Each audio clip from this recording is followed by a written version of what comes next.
కుంభరాశి మిత్రులారా 2025 ఆంగ్ల నూతన సంవత్సరం మీకు శుభాకాంక్షలు. ఈ సంవత్సరం మీకు ఎలా ఉండబోతుంది, శుభాశుభ ఫలితాలు ఎలా ఉన్నాయి? ఎన్నో రోజులుగా మీరు శని భగవాని ప్రభావంతో క్రష్ అవుతున్నారు కదా, ఎలా ఉందో చూద్దాం.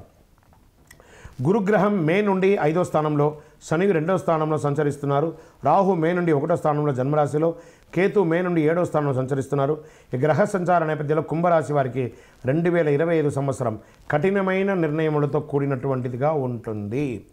12 సంవత్సరాల తర్వాత మీనరాశిలో 2025లో అత్యంత శుభప్రదమైన రాజయోగం ఏర్పడుతుంది.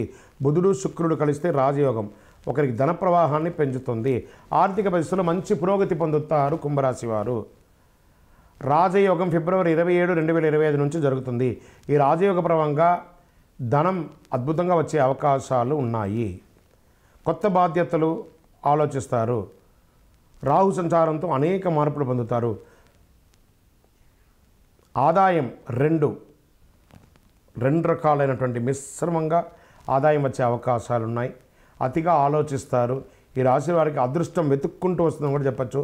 ధనలాభంతో ఆర్థిక కష్టాలు దూరమయ్యే అవకాశాలు ఉన్నాయి. ఏళ్ళనాటి శని అత్యంత సమయంగా కావడంతో జన్మమందు రాహు ప్రభావం చేత ఈ సంవత్సరం కుంభరాశి వారికి చెడు ఫలితాలు కూడా కాస్త అధికంగానే ఉంటుంది. కుంభరాశి వారి ఆవేశపూరితమైన నిర్ణయాలకి దూరంగా ఉండాలి. ఎదుటివారితో మాట్లాడేటప్పుడు జాగ్రత్తగా మాట్లాడండి. ఎదుటివారిని కించపరిచి వ్యంగ్యపరిచి మాట్లాడకండి, దానివల్ల ఇబ్బందులు వచ్చాయి. కుటుంబం ముందు సమస్యలు అధికంగా ఉంటుంది. శారీరక శ్రమ, మానసిక ఒత్తిళ్లు పెరిగే అవకాశాలు ఉన్నాయి. నిరుద్యోగులకి ఉద్యోగంలో ఆటంకాలు ఎదురయ్యే అవకాశాలు ఉన్నాయి. ఉద్యోగస్తులు ఉద్యోగంలో సమస్య, ఒకానొక సమస్యల్లో ఉద్యోగం కూడా పోగొట్టుకునే అవకాశాలు కుంభరాశి వారికి ఎక్కువ ఉంది. జాగ్రత్త. రాజకీయ ఒత్తిళ్లు పెరుగుతుంది. ఎవరైతే కుంభరాశిలో ఉన్నటువంటి రాజకీయ నాయకులు మీ పదవులు కూడా పోగొట్టుకునే అవకాశాలు ఉన్నాయి మీ యొక్క నోటి ద్వారా. కాబట్టి ఏం చేస్తారంటే గమ్ గణపతి అని సైలెంట్గా ఉండండి. కుంభరాశి విద్యార్థులు చాలా కష్టపడాలండి ఈ సంవత్సరము. స్త్రీలకంతా కూడా ఈ సంవత్సరం బాగా సవాలుగా ఉంటుందని చెప్పచ్చు. ఆవేశపూరితమైన నిర్ణయాలకి, గొడవలకు దూరంగా ఉండండి. వ్యాపారస్తులు మధ్యస్థమైనటువంటి సమయము. అప్పుడు మీకు రావాల్సినవి రావట్లేదు, మీరు ఇవ్వాల్సిన వాళ్ళు ఓపిక పట్టకుండా మీకు స్ట్రెస్ ఇస్తారు. దానివల్ల ఇబ్బంది పడుతూ ఉంటారు మీరు. గృహస్థులు ఎలా ఉన్నప్పటికీ కుంభరాశి వారికి ఈ సంవత్సరంలో ధైర్యం మాత్రం ఉంటుంది. నేను సాధించగలను అనే ఒక ధైర్యం ఉంటుంది. అప్పు చెయ్యవద్దు, అప్పు ఇవ్వవద్దు. ఇది గట్టి సూచన మీకు ఇస్తున్నాను. శత్రుపీడ కొంత ఇబ్బంది కలిగిస్తుంది. నా అనుకున్న వాళ్ళే మిమ్మల్ని బాగా ఇబ్బంది పెడతారు, జాగ్రత్త పడండి. కుంభరాశి రాజకీయ నాయకులకి చెడు సమయం ఇది. రైతాంగానికి మిశ్రమ ఫలితం.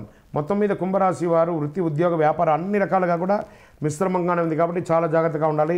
నవగ్రహ ఆరాధన, శని భగవానుని తైలాభిషేకం ఇవన్నీ కూడా చేయవలసిందే. ఈశ్వరునికి అభిషేకం చేయవలసిందే. దైవ ప్రార్థన చేయవలసిందే.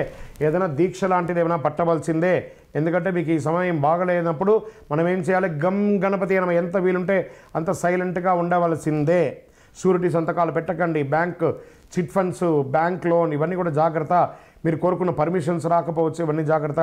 ఇది అన్ని రంగాల వారిని దృష్టిలో పెట్టుకొని చెప్తున్నాము. జాగ్రత్త కుంభరాశి మిత్రులారా, జాగ్రత్త జాగ్రత్త జాగ్రత్త. మీరు చేయవలసిన ఈ యొక్క పరిహారం, మీ యొక్క వయసు ఎంత ఉందో అన్ని దీపాలు వెలిగించండి. అతి శక్తివంతమైనటువంటి కరుంగాళి మాలను ధరించండి. ప్రతి 10 నిమిషాలకు ఒకసారి కరుంగాళి మాల ఇలా అంటూ ఉండండి. ఏదో రకమైనటువంటి ఆ దుష్ట శక్తులంతా కూడా తొలగి మీరు ఆరోగ్యంగా ఉండే అవకాశాలు ఎక్కువ ఉన్నాయి. విజయోస్తు.